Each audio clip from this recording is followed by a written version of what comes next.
નમસ્કાર, welcome to વિદ્યા સેતુ. ભારતના વારસા વિશે આપણે માહિતી મેળવતા હતા. ભારતનું સ્થાન, ભારતના અલગ અલગ નામો, આની માહિતી આપણે મેળવી ચૂક્યા છે. વારસો એટલે શું એ આપણે સમજી ચૂક્યા છે. વ્યક્તિ જ્યારે જંગલમાંથી પોતાના જીવનની શરૂઆત કરી હતી ત્યાંથી લઈને અત્યારે મહેલની સફર સુધી એ પહોંચ્યો છે. જંગલથી લઈ અને મહેલ સુધી પહોંચવાની સફર એ દરમિયાન વ્યક્તિએ પોતાના માઇન્ડની ખૂબ જ કસરત કરાવી હશે, પોતાના મનનું ખેડાણ કર્યું હશે. ત્યારે જઈને એ અલગ અલગ રિવાજોથી બંધાતો ગયો હશે, અલગ અલગ સ્થાપત્યથી માહિતગાર થયો હશે, પોતે ઇતિહાસ લખતો થયો હશે.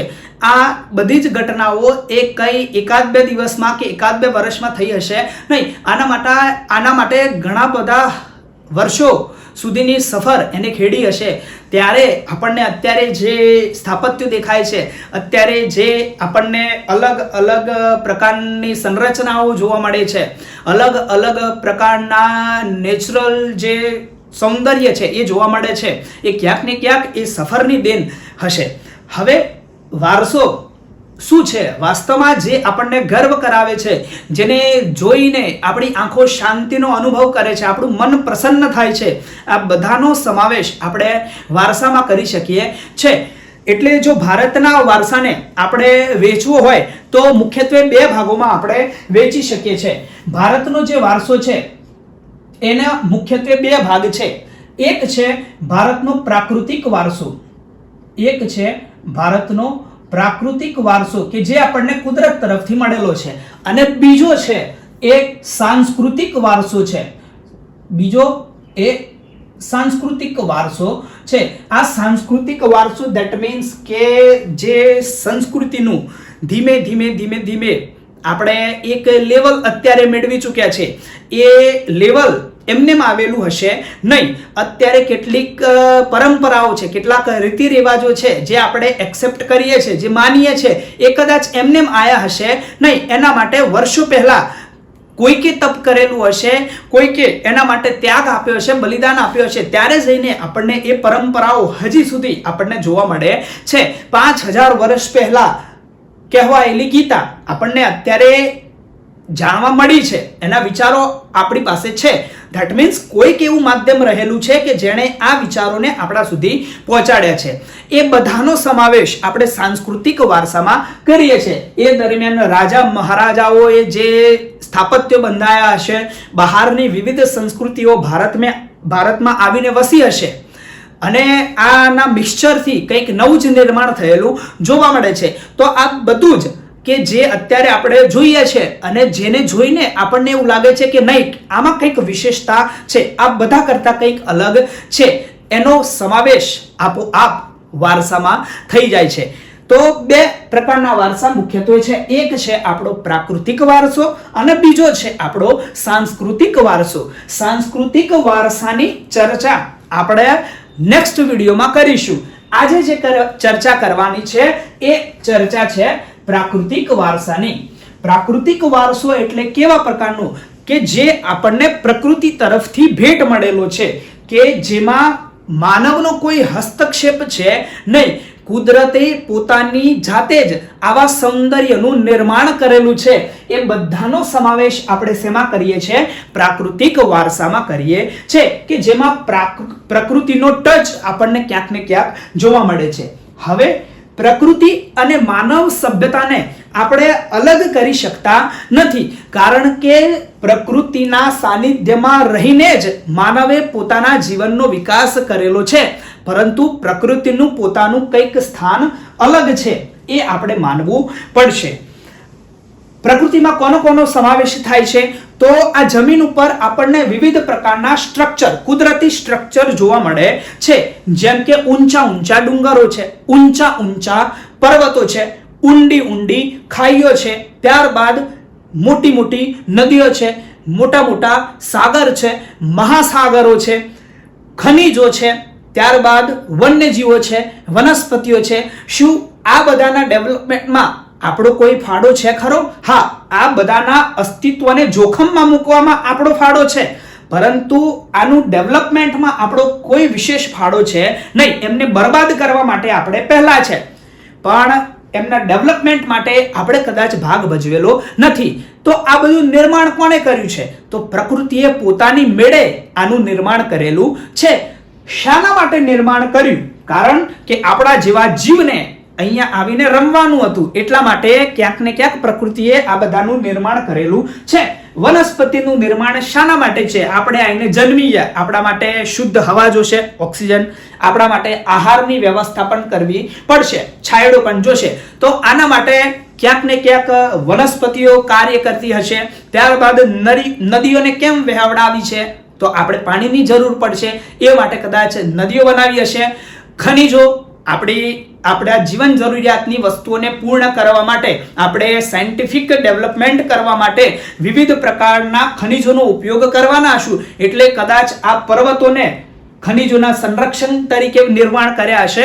આમ પ્રકૃતિએ આપણા માટે આ તૈયાર કરેલી એક બેઝિક સંરચના છે. હવે આપણે વાત કરીએ છીએ, માનવીની વાત કરીએ છીએ અથવા તો કોઈ પણ સજીવની વાત કરીએ છીએ, તો આ સજીવનું નિર્માણની જ્યારે વાત કરીએ છીએ ત્યારે આધ્યાત્મિક દ્રષ્ટિકોણથી આપણને શું સાંભળવા મળે છે કે ભાઈ આ જે આપણું શરીર છે એ પંચ મહાભૂતોની દેન છે, પંચ મહાભૂતોમાંથી બનેલું છે. પંચ મહાભૂતો એટલે આપણને ખબર છે એ પ્રમાણે પૃથ્વી છે, જલ છે, અગ્નિ છે, વાયુ છે અને આકાશ છે. પૃથ્વી એટલે કે જે આપણા બોડીમાં હાર્ડ વસ્તુઓ, જેમ કે હાડકા, જે હાર્ડ વસ્તુઓ જોવા મળે છે એ બધું પૃથ્વીનું સ્વરૂપ છે. ત્યારબાદ જલ એટલે આપણા શરીરમાં જે લિક્વિડ સ્વરૂપની વસ્તુઓ જોવા મળે છે એ જલનું સ્વરૂપ છે, જેમ કે લોહી અને લાળ, આપણી આ બધું જે છે એ પ્રવાહી માધ્યમ સ્વરૂપે આપણા શરીરમાં છે.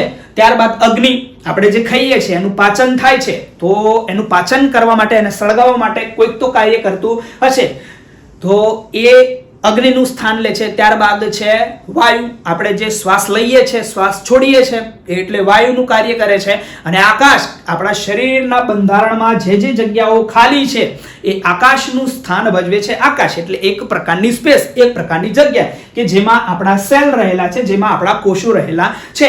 આમ આપણું શરીર જે છે એ પણ પંચ મહાભૂતોના થકી બનેલું છે, પંચ મહાભૂતોનું જ પરિણામ છે. અને એમાં જે આપણે સચ્ચિત આનંદની વાત કરી હતી કે સચ્ચિદાનંદ સ્વરૂપ જે બ્રહ્મ છે એ આપણામાં આવીને વસે છે, ત્યારે આપણું જે આ શરીર છે, આપણે જે બોલીએ છીએ, આપણે જે વિચારીએ છીએ, આપણા મન જે અલગ અલગ પ્રકારના ઇમોશન સમજે છે, આનું નિર્માણ આપણને જોવા મળે છે. એટલે આમ જોવા જઈએ તો પ્રકૃતિ અને માનવી આને અલગ અલગ કરી શકાતો નથી, પણ છતાંય આપણે અલગ કરીને અભ્યાસ કરવો છે, જેથી આપણે પ્રાકૃતિક વારસાને સમજી શકીએ અને જેથી આપણે આપણા સાંસ્કૃતિક વારસાને સમજી શકીએ. તો જેમાં પ્રકૃતિનો પૂર્ણતઃ ફાળો છે, જેમાં માનવીનો કોઈ હસ્તક્ષેપ છે નહીં, એવી બધી જ સંરચનાઓ જે આપણે આગળ જોઈ, એ બધી જ સંરચનાઓનો સમાવેશ ક્યાંક ને ક્યાંક ક્યાં થાય છે? પ્રાકૃતિક સંરચનામાં અથવા તો પ્રાકૃતિક વારસામાં એનો સમાવેશ થાય છે. તો જમીન ઉપર આપણને જોવા મળતા ભૂમિ દ્રશ્યો, તો પહેલા છે ભૂમિ દ્રશ્યો. પ્રાકૃતિક વારસામાં પણ ઘણા બધા પ્રકારો છે, એમાં પહેલો પ્રકાર છે ભૂમિ દ્રશ્યો. જમીન ઉપર આપણને જે દ્રશ્યો જોવા મળે છે એ, જેમ કે મોટા મોટા પર્વતો, મોટા મોટા ડુંગરો, આ એક મહત્વપૂર્ણ સંરચના છે. આપણે તો તગારા ભરી માટી લઈને ત્યાં ઠાલવી અને ડુંગર બનાયા નથી, બરાબર છે. આ જે ડુંગરો છે, આ જે પર્વતો છે, એમનું નિર્માણ ઓટોમેટિક થયેલું છે. આપણે જો ભૂગોળ થોડું ઘણું જાણતા હોઈએ તો આપણને ખબર છે કે ભાઈ બે પ્લેટો જ્યારે અથડાઈ છે ત્યારે પર્વતોનું શું થયું છે? નિર્માણ થયું છે. એક પ્લેટ ઉપર ઉઠે છે એમ પર્વતનું નિર્માણ થાય છે. તો આ રીતે પર્વતોનું નિર્માણ થયેલું હશે અને એ પ્લેટોને હટાવવામાં, એ પ્લેટોને ખસેડવામાં ના આપણો હાથ છે કે ના એક પ્લેટને ઉપર ઉઠાવવામાં આપણો હાથ છે. કુદરત પોતાની મેળે જ આ બધી વસ્તુઓને જાતે કરે છે. એટલે જે પર્વતો છે, આ સંરચના એ આપણે પ્રાકૃતિક વારસામાં લઈ શકીએ છીએ. હવે પર્વતોમાં જો ઉદાહરણ લઈએ તો ઘણા બધા પર્વતો, ઘણી બધી પર્વત શૃંખલાઓ ભારતમાં છે, પરંતુ સૌથી લેટેસ્ટ જો કોઈ પર્વત શૃંખલા છે તો એ કઈ છે? હિમાલયની પર્વત શૃંખલા છે. આ હિમાલયની પર્વત શૃંખલા સૌથી લેટેસ્ટ માનવામાં આવે છે. હિમાલયનો પર્વત છે એ સૌથી નવામાં નવો પર્વત છે. અંદાજે કેટલા વર્ષ પહેલા? તો આજથી લઈને 5 કરોડ વર્ષ પહેલા આ હિમાલય બનવાની શરૂઆત થઈ હશે, છતાંય આ લેટેસ્ટ છે, બરાબર છે. અને સૌથી જૂનામાં જૂની જો પર્વત શૃંખલા હોય તો એ છે આપણી અરવલ્લીની પર્વત શૃંખલા, કે જે પહેલા ખૂબ જ ઊંચી હશે, પરંતુ સમય જતા એના પર્વતો ઘસાયા છે, એના ડુંગરો ઘસાયા છે. ત્યારબાદ અત્યારે આપણને જે સ્થિતિ જોવા મળે છે એ એનો અંતિમ સ્ટેજમાં છે. એટલે અત્યારે જોવા જઈએ તો અરવલ્લીનું સૌથી ઊંચામાં ઊંચું શિખર, એટલે આપણે માઉન્ટ આબુમાં જઈએ છીએ ત્યાં ગુરુ શિખર છે, એ અરવલ્લીનું ઊંચામાં ઊંચું શિખર છે. એના કરતા તો હિમાલયના ઘણા બધા પર્વતો ખૂબ જ ઊંચા છે. તો આ હિમાલય જે છે એ સૌથી લેટેસ્ટ પર્વત છે, અને એવું કહેવાય છે કે ભાઈ આ હિમાલય જે છે એની ઊંચાઈ હજી પણ વધવાની ચાલુ છે. કારણ કે એ પર્વત કેમ ઊંચો થઈ રહ્યો છે, અહીંયા રહેલી જે પ્લેટો છે, બે પ્લેટોનું અથડામણ હજી ને હજી શું છે, ચાલુ છે, સ્થાનાંતરણ હજી ને હજી ચાલુ છે. એટલે હજી હિમાલયની ઊંચાઈ શું થઈ રહી છે, વધી રહી છે. તો આ હિમાલય નું નિર્માણ થયું હશે, પર્વત જ્યારે ઊંચો થયો હશે ત્યારે એક બાજુનો ભાગ શું થયો હશે, નીચે થયો હશે. આ જે ખાલી ભાગ હશે, આ જે મેદાની ભાગ હશે, એના કારણે ઊંડી ખીણોની રચના થઈ હશે. હવે આ ક્રમમાં આપણે યાદ રાખવાનું છે કે ભાઈ પ્રાકૃતિક વારસામાં કોનો સમાવેશ આપણે કરી શકીએ છીએ. હિમાલયનું નિર્માણ થયું, પર્વતનું નિર્માણ થયું, એટલે આજુબાજુની જગ્યા શું થઈ છે, નીચી થઈ છે. તો એ જગ્યાએ કદાચ ખીણ પ્રદેશો બન્યા હશે. ત્યાં થઈને શું થયું હશે, તો ભાઈ વર્ષા ઋતુમાં વરસાદનું આગમન થયું હશે, અને એ જે ખીણ પ્રદેશ છે ત્યાં થઈને કદાચ નદી જે છે એ વહેવાની શરૂઆત થઈ હશે. હવે માની લઈએ કે ભાઈ આ રીતે બે પર્વતો ઊંચા થયેલા છે, આ રીતે બંને પર્વતો ઊંચા થયા, તો આ બંને પર્વતોની વચ્ચેની જે જગ્યા છે આ ખીણ તરીકે ઓળખાય છે. તો આ ખીણમાં થઈને નદીઓ વહી હશે. આ નદીઓ જ્યારે આગળ મેદાની ભાગમાં પ્રવેશ કર્યો હશે ત્યારે કદાચ જમીન ઉપર આવા ક્યાંક બીજ વેરાયેલા હશે. આ બીજને શું મળ્યું હશે, આ નદીઓનું પાણી મળ્યું હશે, સૂર્યપ્રકાશ મળ્યો હશે, અને યોગ્ય વાતાવરણ જ્યારે એ બીજને મળ્યું હશે ત્યારે એ બીજ અંકુરણ પામ્યા હશે, અને અલગ અલગ પ્રકારની વનસ્પતિઓ નિર્મિત થઈ હશે. આ આપણે ક્રમમાં યાદ રાખવા માટેની આ પદ્ધતિ છે. તો પહેલું જે છે એ પર્વતોનું નિર્માણ છે. ત્યારબાદ બીજું શું લઈ શકીએ છીએ આપણે, નદીઓ એ આપણા પ્રાકૃતિક વારસા તરીકે લઈ શકીએ છીએ. ત્યારબાદ ત્રીજી વસ્તુ શું છે, અલગ અલગ પ્રકારની વનસ્પતિઓ નિર્મિત થઈ હશે. એટલે વનસ્પતિઓ જે છે એ પણ શું છે, આપણો પ્રાકૃતિક વારસો છે, વનસ્પતિ જીવન. અને અંતતઃ જ્યારે વનસ્પતિનું નિર્માણ થયું તો એના ફળ કોણ ખાશે, આપણા જેવા પ્રાણીઓ, આપણે ખાશું, પ્રાણીઓ ખાશે, બરાબર છે. તો અંતતઃ જે છેલ્લી સૃષ્ટિ હશે એ કદાચ હશે આપણી જીવ સૃષ્ટિ, અથવા તો જે વન્ય જીવ છે, વન્ય જીવન. આ પણ શું છે, આપણો વારસો છે. કારણ કે સિંહ વાઘ બનાવવામાં આપણો કોઈ ફાળો છે નહીં, બરાબર છે. એ પણ કુદરતે પોતાની મેળે નિર્માણ કરેલા છે. તો પહેલા જોઈએ છે હિમાલયને. પર્વતો કેવી રીતે આપણા માટે વારસા તરીકે કાર્ય કરે છે. પર્વતોએ લાંબા સમય સુધી પોતાની મેળે પ્રક્રિયાઓ કરી અને ખનિજોનું નિર્માણ કરેલું છે.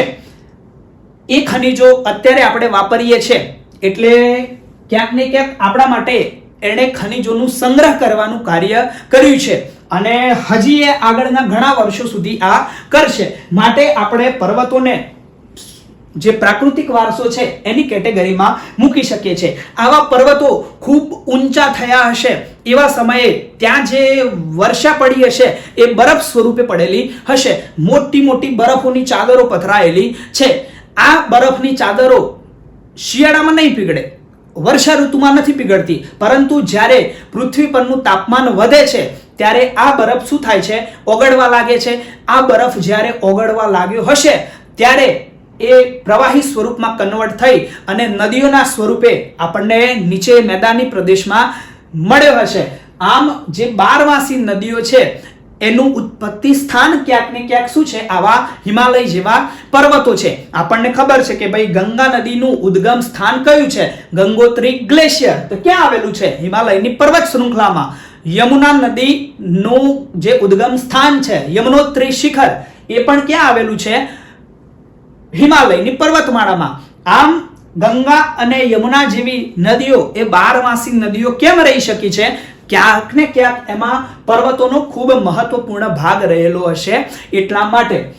આ પર્વતોએ બીજું શું કર્યું છે? તો પર્વતોએ પોતાની કેટલીક વિશિષ્ટ પ્રકારની વનસ્પતિઓ ત્યાં નિર્મિત કરી છે. કેટલાક વન્યજીવો કે જે માત્ર એવા બર્ફીલા વિસ્તારમાં જ રહી શકે છે. આ બધાને જે રહેઠાણ આપવાનું કાર્ય જે છે, એક છત આપવાનું કાર્ય ક્યાંક ને ક્યાંક આ પર્વતોએ કરેલું આપણને જોવા મળે છે. હવે આ થયો એનો પ્રાકૃતિક દ્રષ્ટિકોણ, પરંતુ જો એને આધ્યાત્મિક પરિપ્રેક્ષમાં જોઈએ તો પણ પર્વતોનું સ્થાન ખૂબ જ મહત્વપૂર્ણ છે. કારણ કે આપણા જે યાત્રાના સ્થળો છે, આધ્યાત્મિક દ્રષ્ટિએ યાત્રાના સ્થળો જેમ કે અમરનાથ છે, જેમ કે કેદારનાથ, બદ્રીનાથ, ગંગોત્રી, યમનોત્રી, આ બધા ઊંચાઈ ઉપર આવેલા ધામ છે જેમાં આપણી આસ્થા જોડાયેલી છે. તો એ પ્રકૃતિ અને આપણી આસ્થા બંનેનો સમન્વય કરવાનું કાર્ય ક્યાંક ને ક્યાંક આ પર્વતોએ કરેલું છે.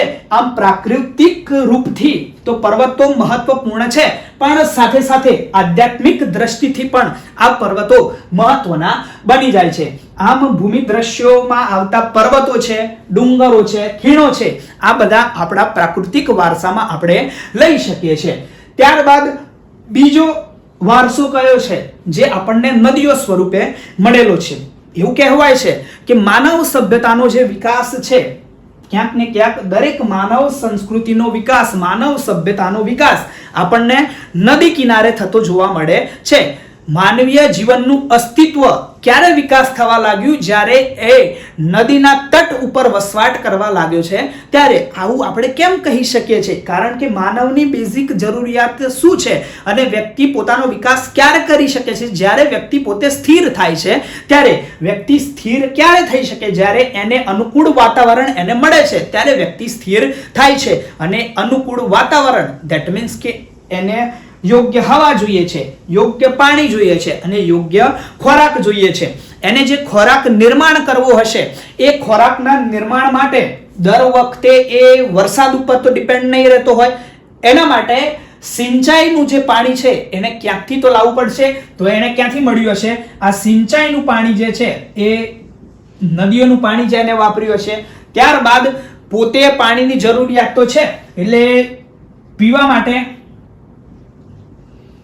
પણ એને ક્યાંક ને ક્યાંક આ પાણીનો ઉપયોગ કર્યો હશે.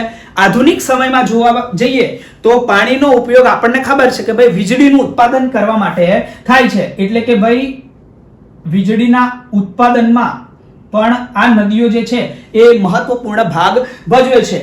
અને સૌથી મહત્વપૂર્ણ જે પ્રાચીન સમયમાં પણ એટલું જ મહત્વપૂર્ણ હતું અને અર્વાચીન સમયમાં, આધુનિક સમયમાં પણ એટલું જ ઉપયોગી છે એ એટલે ટ્રેડનો રૂટ. જેમ કે આપણે વેપાર કરવો છે, અંદર આપણે જમીનના રૂટથી વેપાર કરી શકીએ છીએ, પરંતુ જે ઇન્ટરનેશનલ વેપાર છે, જે આંતરરાષ્ટ્રીય વેપાર છે, એ કેવી રીતે કરી શકીએ છીએ?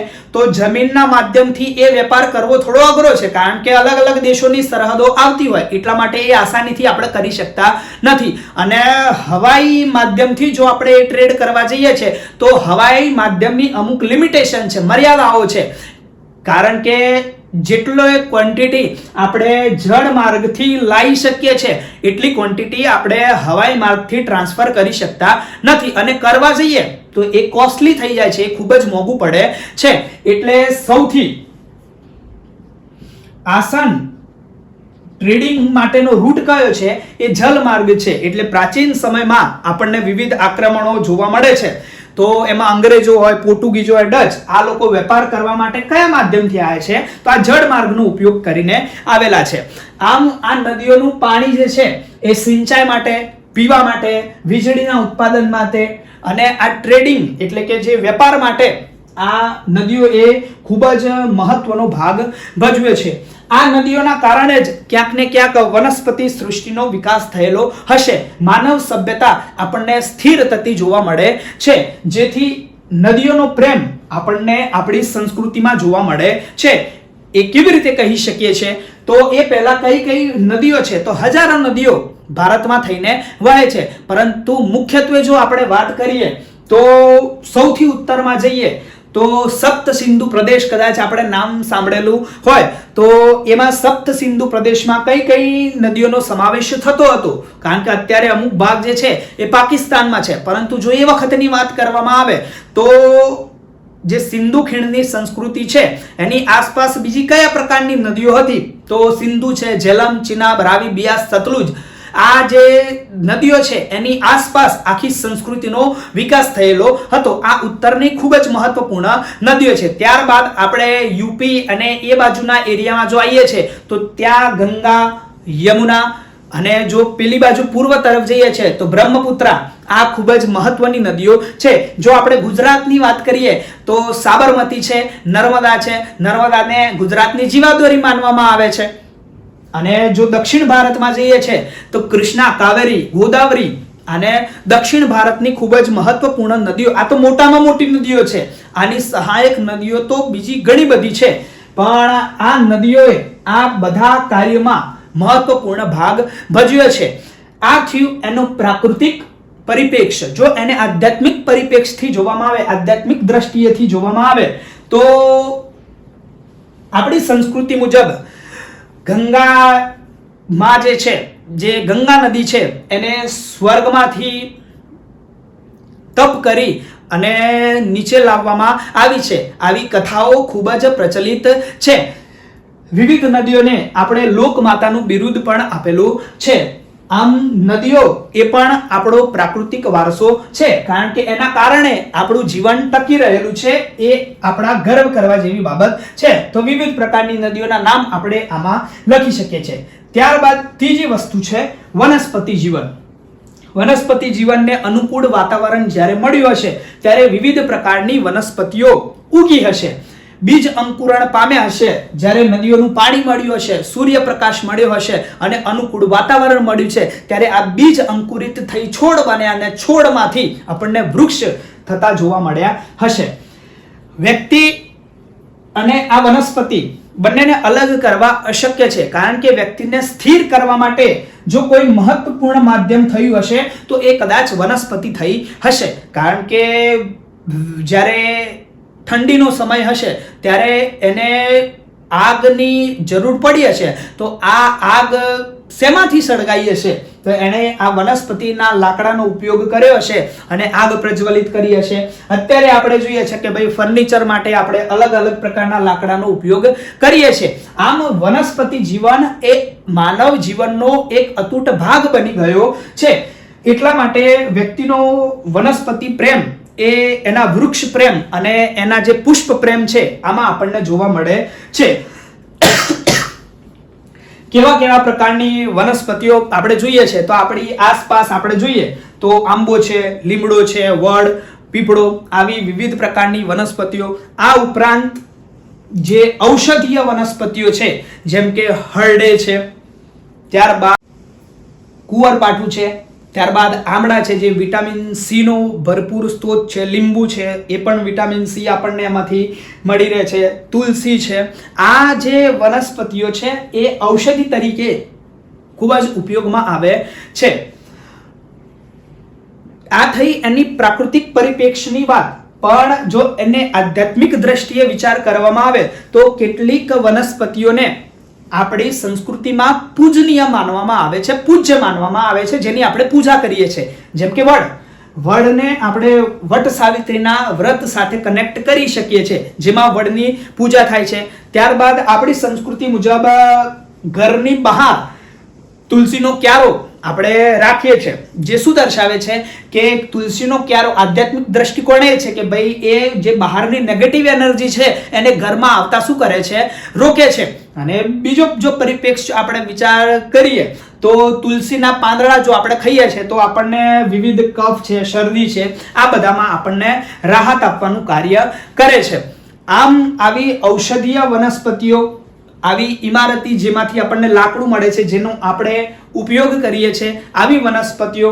આ ઉપરાંત વિવિધ પ્રકારના પુષ્પો છે, જેમ કે ગુલાબનું ફૂલ છે, કમળ છે, ચંપો છે, મોગરો છે.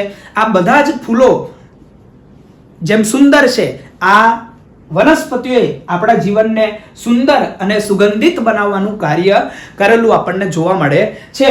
અને અંતિમ છે વન્યજીવન. જ્યારે વનસ્પતિઓ થઈ હશે, જ્યારે એ વનસ્પતિ ઉપર ફળ લાગ્યા હશે, ત્યારે એ ફળને ખાવાવાળા પ્રાણી માત્રની જરૂર પડી હશે. અને એ પ્રાણી માત્ર એટલે ખાલી આપણે નહીં, વિવિધ પ્રાણીઓનો સમાવેશ થાય છે.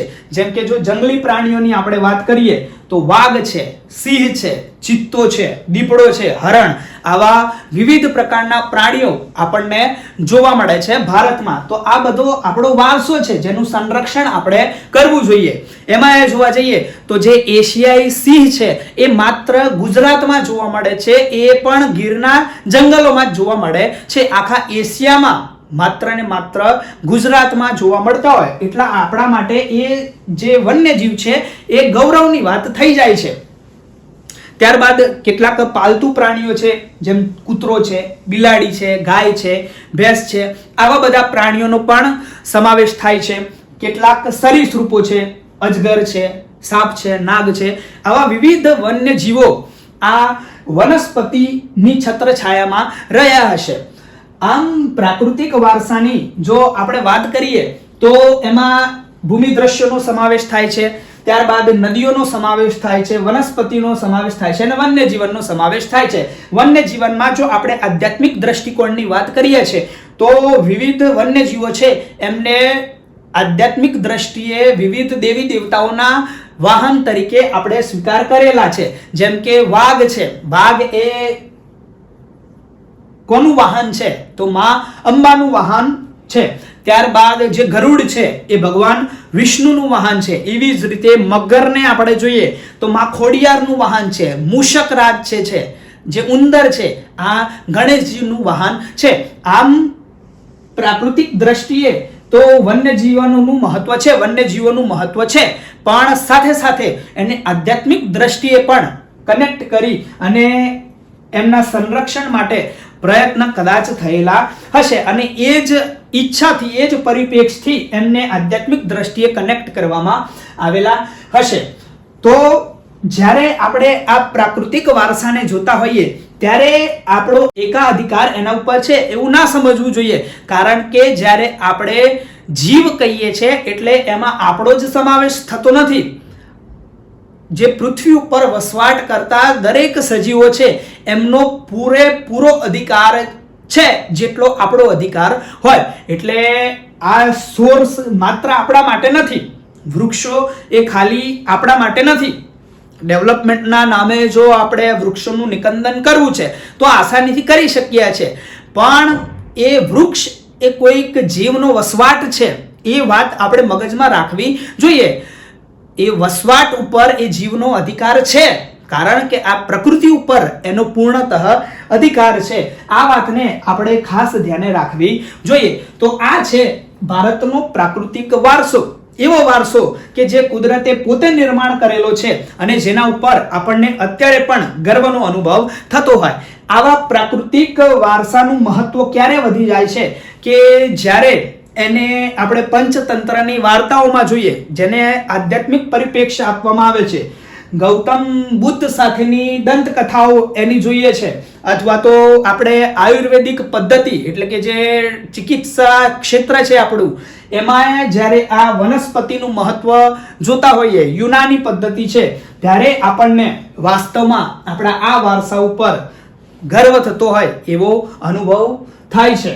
તો આ છે આપણો પ્રાકૃતિક વારસો જેનું સંરક્ષણ આપણે જ કરવાનું છે. અને સંરક્ષણ કરતી વખતે એક બાબતનું ખાસ ધ્યાન રાખવાનું છે કે આમાંથી રહેલી દરેક વસ્તુ ઉપર જેટલો આપણો અધિકાર છે એટલો જ બીજા જીવોનો અધિકાર છે, બીજા પ્રાણીઓનો અધિકાર છે. આ બધી વસ્તુઓ ખાલી આપણા માટે છે નહીં. આ વાતનું આપણે ખાસ ધ્યાન રાખવું છે. અને નેક્સ્ટ વિડીયોમાં આપણે મળીશું જેમાં આપણે ચર્ચા કરીશું ભારતના સાંસ્કૃતિક વારસાની. ત્યાં સુધી ધન્યવાદ.